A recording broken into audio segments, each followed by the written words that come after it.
The British music hall combined live variety entertainment, particularly songs and comedy, with drink, smoke and food, to create a rich social space that was critical to the cultural life of Britain in the late 19th century.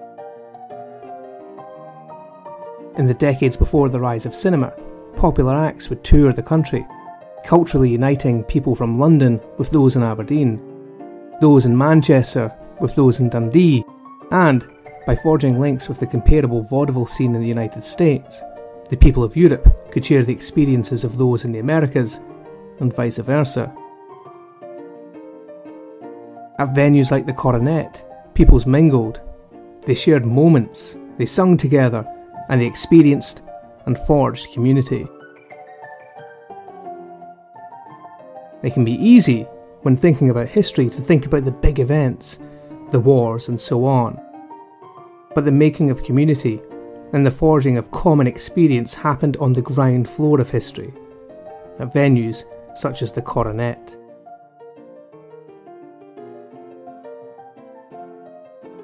When Chaplin started to forge his career in the music halls of the past, he was taking part in a theatrical culture that dated back to at least the mid-19th century, and which had its roots in an even older tradition.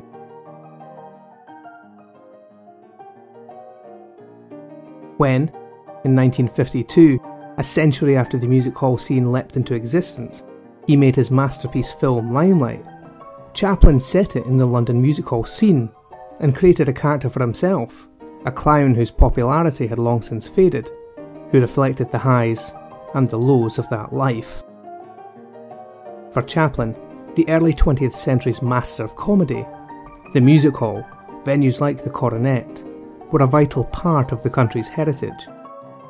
They were worth remembering. They were worth dreaming about.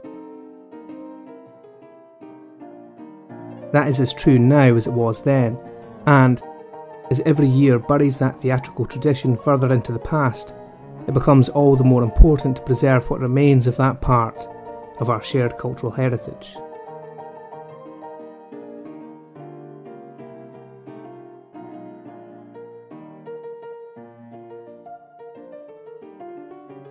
As of 2014, the Coronet Theatre in Southwark is currently under threat due to the venue's inability to secure a guarantee of its future from its current landlord or from Southwark Council. The venue is part of a 140-year theatrical heritage, and the current threat it faces places that legacy under threat. This is deeply worrying, because the venue, which hosted a young Charlie Chaplin at the dawn of his career, was a part of Britain's historic music hall tradition, a vibrant late 19th and early 20th century form of mass entertainment that was a key part of British culture at the turn of the last century.